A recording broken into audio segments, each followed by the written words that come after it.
Students, आपका आज की क्लास में स्वागत है। आज चूंकि पहली क्लास आपकी है diversity in living world, means सजीव जगत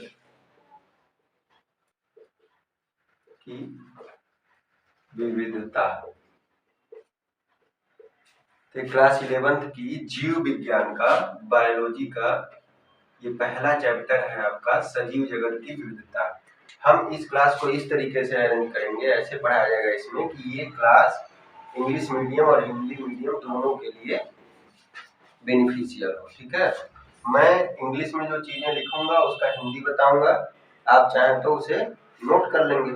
ठीक है, और बोर्ड पे जो चीजें होंगी बाइलिंगुअल होंगी ताकि आप लोगों को हेल्प मिले समझने में, क्योंकि बहुत सारे बच्चों का ये एक परेशानी रहता है, एक प्रॉब्लम है कि वो इंग्लिश पढ़ लेते हैं, रीड कर लेते हैं, लेकिन समझ नहीं पाते हैं।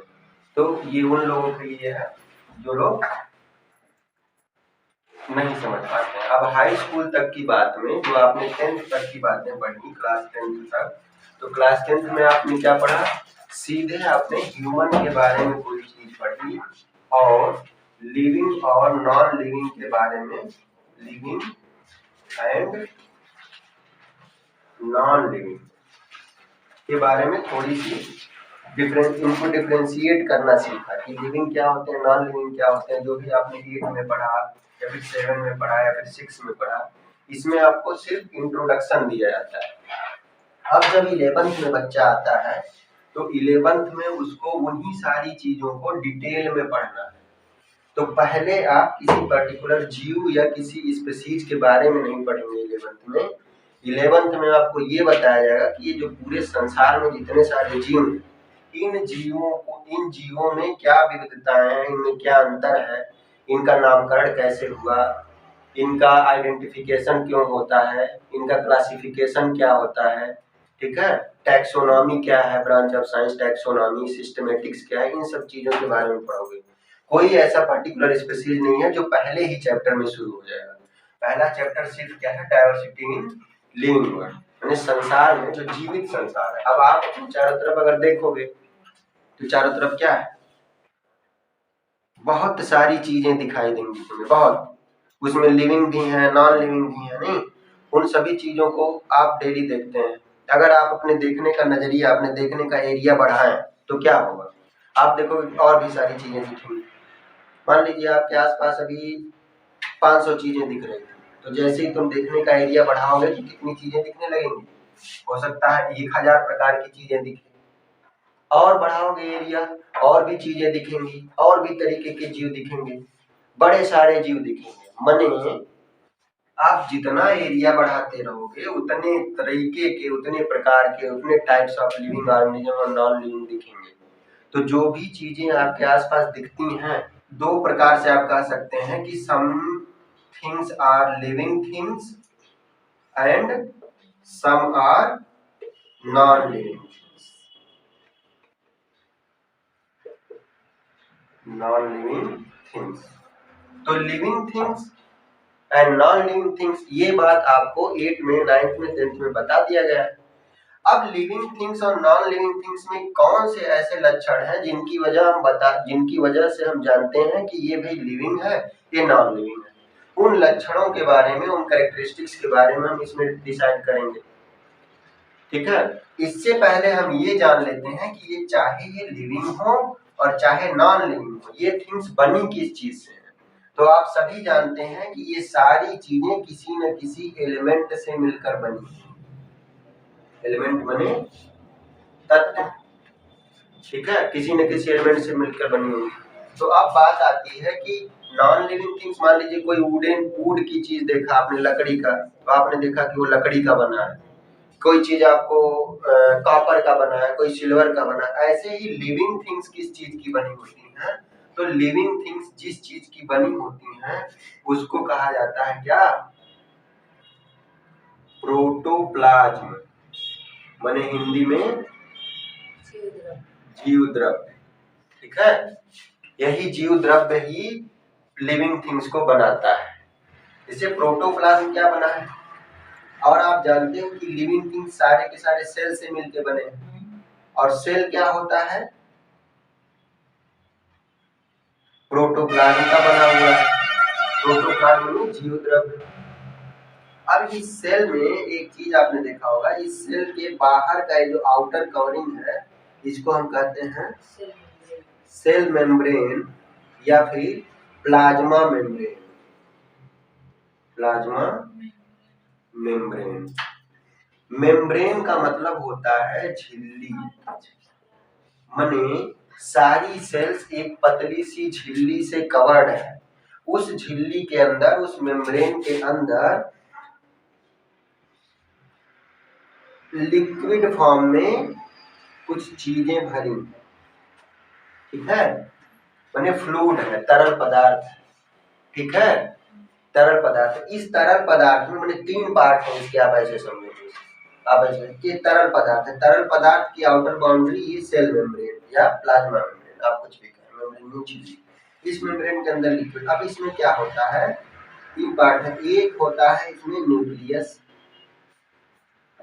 ठीक, न्यूक्लियस। और ये जो तरल पदार्थ भरा हुआ है, लिक्विड भरा हुआ, इसको क्या कहते हैं,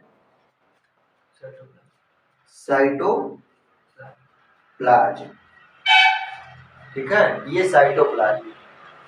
इस साइटोप्लाज्म में न्यूक्लियस है और इसमें और भी तमाम ऑर्गेनल्स होते हैं, सेल ऑर्गेनल्स। जैसे आपने पढ़ा होगा, आप जानते हैं, सुना होगा, माइटोकॉन्ड्रिया, गोल्गी बॉडी, है ना, और भी बहुत सारी चीजें आपने सीखी है। तो इसमें ये सारी चीजें, माने अगर आप सेल का स्टडी करोगे तो बहुत कॉम्प्लेक्स स्ट्रक्चर है। अब जब सेल की स्टडी करते हैं तो हमें पता चल गया कि सारे लिविंग थिंग्स सेल से बने हैं, ठीक। तो अब आगे फर्दर जब हम अभी इस क्लास को आगे ले चलेंगे, अभी वहां नहीं चल रहा है, अभी हम सजीव जगत की विविधता पे डिस्कस करेंगे। तो ये सेल 2 तरीके की हो जाएगी, यूकैरियोटिक और प्रोकैरियोटिक, ठीक है, इन पे हम डिस्कस करने वाले हैं। तो यहाँ पे आपको क्या समझ आया कि जो भी लिविंग थिंग्स है वो प्रोटोप्लाज्म से। अब प्रोटोप्लाज्म क्या 3 चीजों से मिलकर बनेगा। वो पहला होगा आपका क्या, सेल मेम्ब्रेन, दूसरा न्यूक्लियस, और तीसरा साइटोप्लाज्म। ये समझ आती है, इन सबसे मिलकर के क्या हुआ, प्रोटोप्लाज्म, यही जीव द्रव्य। तो किसी के बॉडी में, किसी के शरीर में यही जीव द्रव्य है, प्रोटोप्लाज्म है, जिसमें सारे मेटाबॉलिक रिएक्शंस होते हैं, माने सारे मेटाबॉलिक रिएक्शन होते हैं। ये चीज आपको समझ आई। तो भाई जितने सजीव हैं उन सभी सजीवों में अलग अलग तरीके का कॉम्बिनेशन, अलग अलग स्ट्रक्चर है, सब में मेटाबॉलिज्म रिएक्शंस होते हैं, थाउजेंड्स ऑफ मेटाबॉलिज्म रिएक्शंस होते हैं सब में, ठीक है, ये चीज आप समझिए। फिर हम क्या बात करते हैं,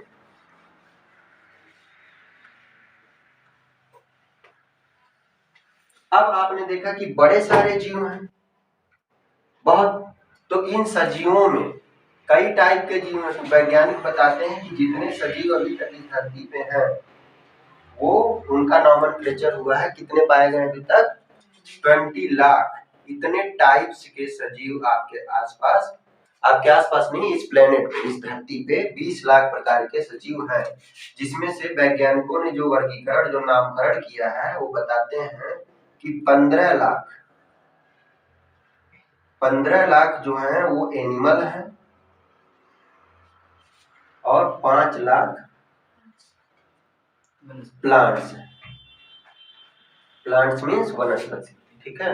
अब 5 लाख जब मैं कह रहा हूँ, 5 लाख या फिर 15 लाख, तो इसका मतलब ये नहीं कह रहा हूँ कि टोटल एनिमल इस धरती पे 15 है। टोटल एनिमल 15 नहीं है, बल्कि टाइप्स, 15 लाख टाइप्स के एनिमल हैं। माने आप समझिए कि इन सभी एनिमल में से एक टाइप हम लोगों का है, होमोसेपियंस का। होमोसेपियंस मीन्स ह्यूमन बीइंग,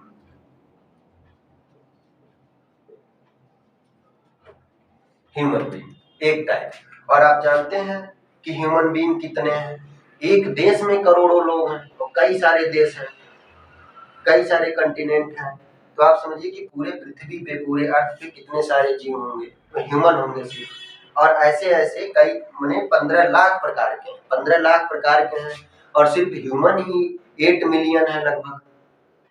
तो और भी तमाम हार्स हैं, एलिफेंट हैं, ये भी तो टाइप्स हैं, मंकीज हैं, पैरट्स हैं, कई प्रकार के बर्ड्स हैं, ये सब एनिमल, माइक्रोब्स हैं, इंसेक्ट्स हैं, ये सारी चीजें मिलकर के 15 लाख टाइप के सिर्फ एनिमल हैं और 5 लाख टाइप के प्लांट। मीन्स आप अंदाजा लगाओ कि कितने टाइप के लिविंग ऑर्गेनिज्म हैं। ठीक है, ये देखिए, तो इतने सारे जीव हैं, इन्हीं और ये जीव सभी के सभी सरवाइव कर रहे हैं। तो इसी इनमें अलग अलग समानताएं, कुछ में समानताएं होती हैं, कुछ में असमानताएं होती हैं। तो इन्हीं के असमानताओं को ही हम क्या कहते हैं? डाइवर्सिटी कहते हैं। ठीक है, ये डाइवर्सिटी, विभिन्न प्रकार के जीवों का होना ही डाइवर्सिटी है। अब बात ये आती है कि भाई इतनी डाइवर्सिटी है तो इनकी स्टडी कैसे किया जाए? क्योंकि अलग अलग प्रकार के जीवों को स्टडी करना बहुत मुश्किल काम है। इसीलिए इनका क्या किया जाएगा? वर्गीकरण किया जाएगा, क्लासिफिकेशन किया जाएगा, क्लासिफिकेशन किया जाएगा। ठीक, तो एक वैज्ञानिक थे जिनका नाम था कैरोलस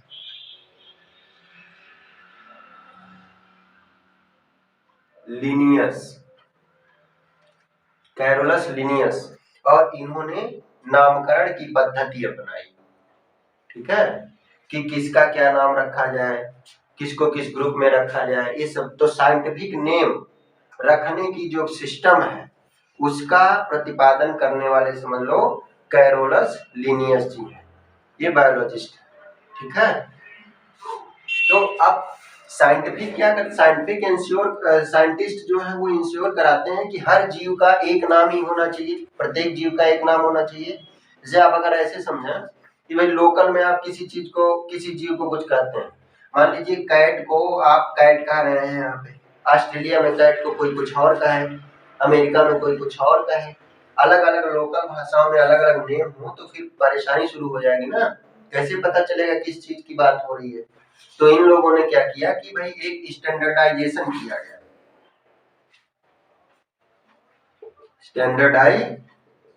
किया गया, माने मानक बनाया गया कि इस मानक के अनुरूप हम सबका एक एक नाम रखेंगे। तो वैज्ञानिकों ने क्या किया कि इंश्योर कराया कि सबका एक ही नाम होना चाहिए। तो उसी नाम को हम क्या कहते हैं? बायोलॉजिकल नेम या फिर साइंटिफिक नेम कहते हैं। बायोलॉजिकल नेम या फिर साइंटिफिक नेम। तो इस बायोलॉजिकल नेम को आपको जानना रहेगा। हर चीज का बायोलॉजिकल नेम है। जैसे ह्यूमन है, ह्यूमन का बायोलॉजिकल नेम होमोसेपियंस, मेढक का राना टिग्रीना, ऐसे ही आम का, फिर शेर का, चीता का, सबका अलग अलग बायोलॉजिकल नेम है।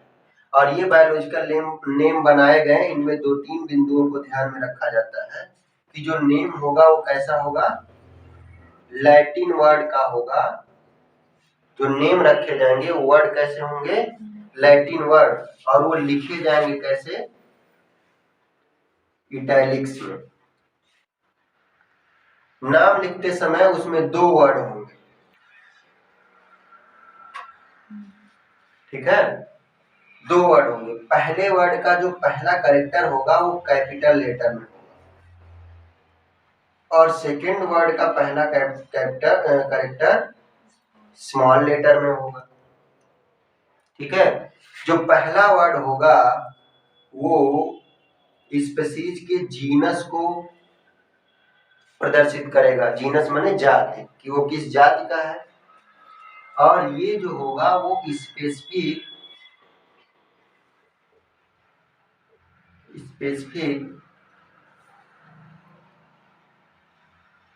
एपिथेट्स को प्रदर्शित करेगा। स्पेसिफिक एपिथेट्स माने उसमें क्या स्पेशल चीज है, क्या स्पेशल गुण है, ऐसा समझो, ठीक है, जो कैरेक्टरिस्टिक्स है उसको। तो इस तरीके से नाम माने कोई भी साइंटिफिक नेम होंगे तो उसमें 2 वर्ड जरूर होंगे, कोई भी साइंटिफिक नेम होंगे तो उसमें 2 वर्ड जरूर होंगे। सारे वर्ड लैटिन वर्ड होंगे और सभी इटैलिक्स में लिखे होंगे। इटैलिक्स माने तिरछा लिखे होंगे, ये बात समझिए। इस तरीके से कुछ इन्होंने स्टैंडर्डाइजेशन किया और सभी जितने भी जीव अभी तक मैंने आपको बताया 20 लाख, इन सब के नामकरण हुए। 20 लाख जीवों को वैज्ञानिकों ने अभी तक आइडेंटिफाई किया है, ठीक है, ये बात समझिए। तो अब हम जब आगे पढ़ेंगे तो कुछ जो जीव हैं उनके हम लिस्ट बनाएंगे साइंटिफिक नामों और वो आप लोगों को याद करना पड़ेगा, ठीक है। तो आज की क्लास में इतना ही रहने देते हैं, बाकी कल या नेक्स्ट टाइम जो भी क्लास होगी उसमें हम क्या क्या पढ़ेंगे, उसमें आगे पढ़ेंगे क्लासिफिकेशन के कितने तरीके हैं, क्लासिफिकेशन कैसे हुआ, स्पीशीज क्या होते हैं, किंगडम क्या होता है, ये सारी चीजें कवर करेंगे। धन्यवाद।